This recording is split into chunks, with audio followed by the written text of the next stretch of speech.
Concludo come correlatrice la discussione generale, il replica all'assessore, apprendendo che oggi inizia il processo di beatificazione del presidente Zaia, che quando non sarà più presidente del Veneto inizierà, come tanti altri santi, il suo percorso per diventare appunto un beato, quantomeno santo. Aspettiamo ancora qualche risultato. Ma provando a stare nel merito, perché ovviamente non mi sento particolarmente coinvolta in questo processo di beatificazione, provo a rimettere in fila le cose, Assessore Calzavara, ringraziandola per la presenza in aula e anche per il tempo che dedica nel puntualizzare ovviamente il suo legittimo punto di vista. Allora, noi abbiamo provato a spiegare, uno, perché secondo noi costringere il Veneto all'esercizio provvisorio è un atto grave per la possibilità che avremo a queste condizioni di rispondere alle tante esigenze ed emergenze di questa regione.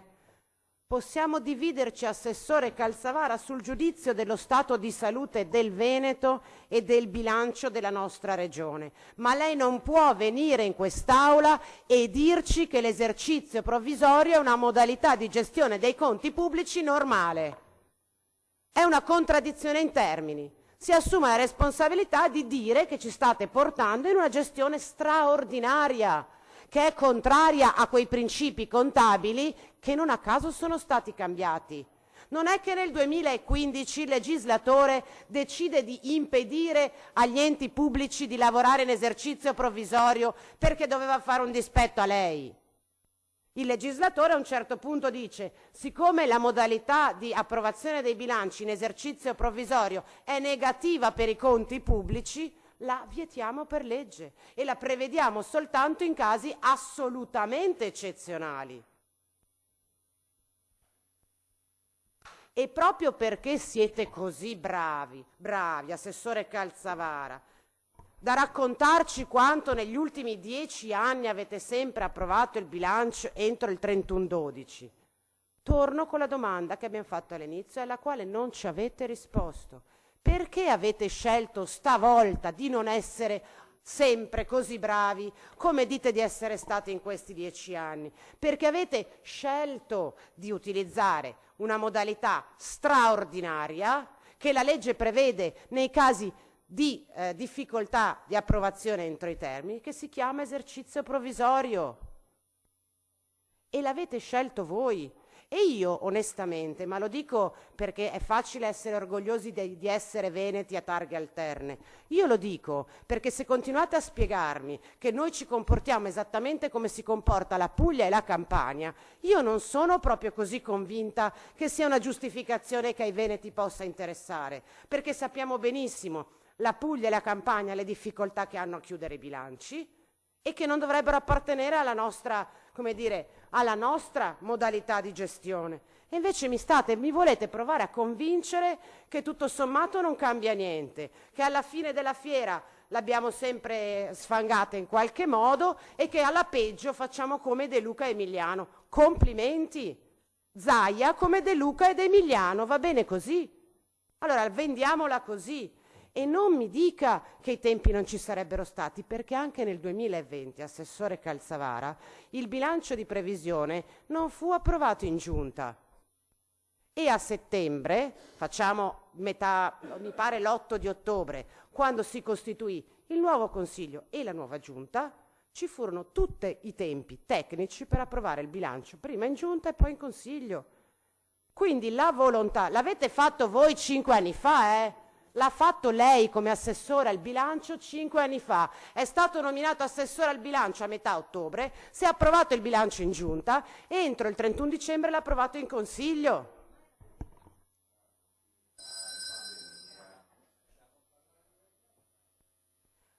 Può essere che non ci saremmo riusciti?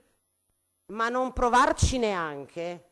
Perché non è che stiamo dicendo abbiamo fatto di tutto per arrivare in tempo e all'ultimo non ce l'abbiamo fatta. Voi avete deciso fin da subito che questa cosa non la volevate fare, perché dovevate, e abbiamo provato a spiegare ancora una volta, perché dovevamo votare a fine novembre. E allora, Assessore Calzavara, io veramente le esprimo tutta la mia solidarietà nel dover tentare di difendere l'indifendibile, ma siccome sappiamo tutti in quest'Aula che la scelta di votare il 23 e il 24 novembre, oltre a Emiliano e De Luca, l'ha presa Luca Zaia, nessuno di quelli che è dentro questo Consiglio, è per questo che noi oggi questa discussione e queste risposte le vorremmo e le avremmo volute dal Presidente Zaia, cioè da quello che ha deciso da mesi che avremmo votato insieme alla Puglia e alla Campania, e che se ne è altamente fregato dell'impatto che questa decisione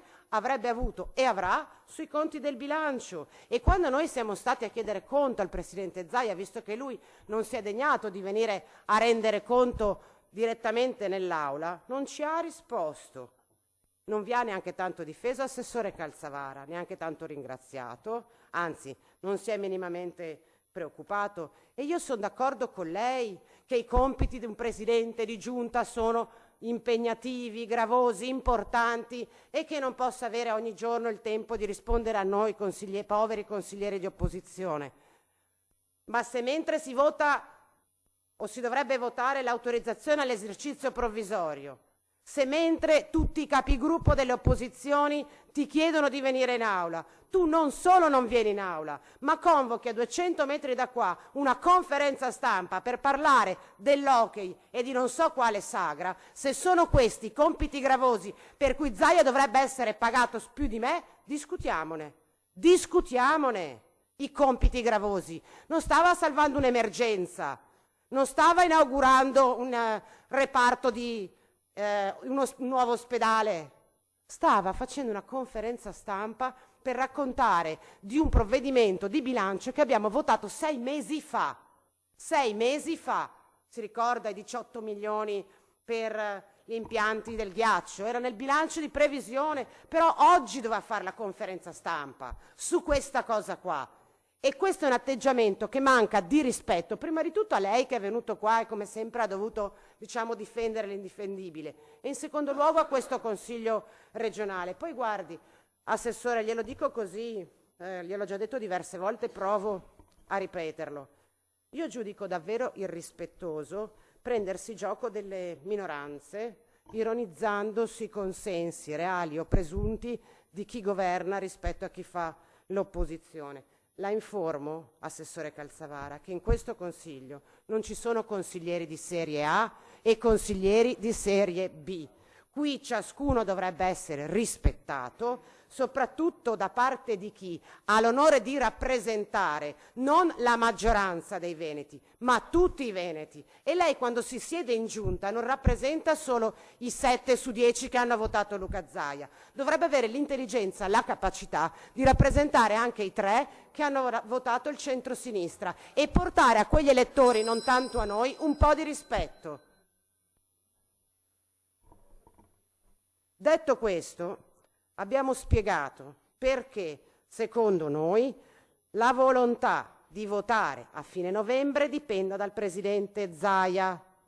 Abbiamo spiegato perché, secondo noi, tutto questo, cioè una gestione personalistica del potere del Presidente Zaia, abbia effetti negativi sulla gestione del bilancio e in generale sui lavori del Consiglio, perché vede, Presidente Ciambetti, lei giustamente fa la battuta al portavoce Lorenzoni che Zaia ha indetto le elezioni perché gliel'abbiamo chiesto noi e non doveva certo informare noi, ma il Presidente Zaia ha firmato il decreto di indizione delle elezioni senza manco sentire il Presidente del Consiglio regionale, senza manco sentire la conferenza capigruppo, l'ufficio di presidenza. Si è svegliato neanche i funzionari di giunta ha sentito. Si è svegliato una mattina e siccome il Veneto e le regole democratiche del Veneto sono roba sua, ha deciso di fare così, senza che nessuno fosse stato, non dico avvertito, ma quantomeno avesse avuto la possibilità di coordinare questa decisione. Ma a voi davvero va bene una gestione padronale delle istituzioni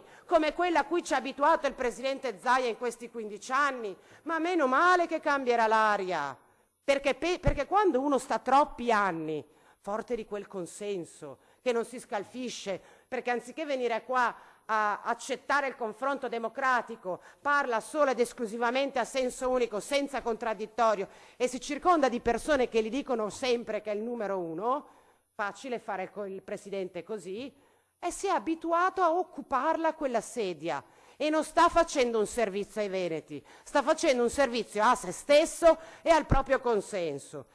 E dunque, se per noi la responsabilità di questa gestione è chiara, così come ci sono chiare le responsabilità di chi in silenzio per 5 anni ha accettato questa condizione, ciò che non si capisce è perché anche adesso, colleghe e colleghi, continuate a difendere colui che per il proprio tornaconto ha fatto e continuerà a fare il meglio per sé, che non sarà il meglio per voi.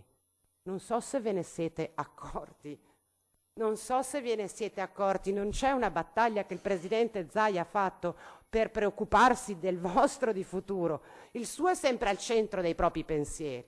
E domani mattina, il 24 di novembre, a meno che non venga a sedersi insieme a noi su queste sedie e inizierà a frequentare il Consiglio regionale, cosa che non ha mai fatto, non ci sarà nessuno di voi che si salverà grazie al presidente Zaia. Allora arriverà un giorno in cui ci sarà, uno scatto d'orgoglio per rivendicare il valore che questo Consiglio regionale ha sia da questa parte ma anche da quell'altra. E allora, e chiudo Presidente, a noi non sfuggono le ragioni tecniche per cui si è scelto l'esercizio provvisorio. Vogliamo anche sperare che la prossima amministrazione regionale sia nelle condizioni di governare al meglio una condizione molto difficile, che è appunto quella imposta dall'esercizio provvisorio. Ma sul piano politico non potete chiederci di condividere ancora una volta l'ennesimo ulteriore gesto di arroganza politica che voi potete scegliere di accettare, perché il beato Presidente, e rispetto al quale noi continueremo ad opporci non soltanto, Presidente Ciambetti, perché abbiamo un'idea diversa di Veneto e l'abbiamo raccontata, perché abbiamo un'idea diversa di democrazia, perché non si sta così dentro le istituzioni, perché pretendiamo il rispetto del confronto politico, perché siamo qui e abbiamo avuto un mandato che, anche se minoritario, merita di essere ascoltato. Per questo continueremo con tutta la nostra voce a portare il punto di vista di chi, ancora minoritario, crede di avere qualcosa da dire su questa regione.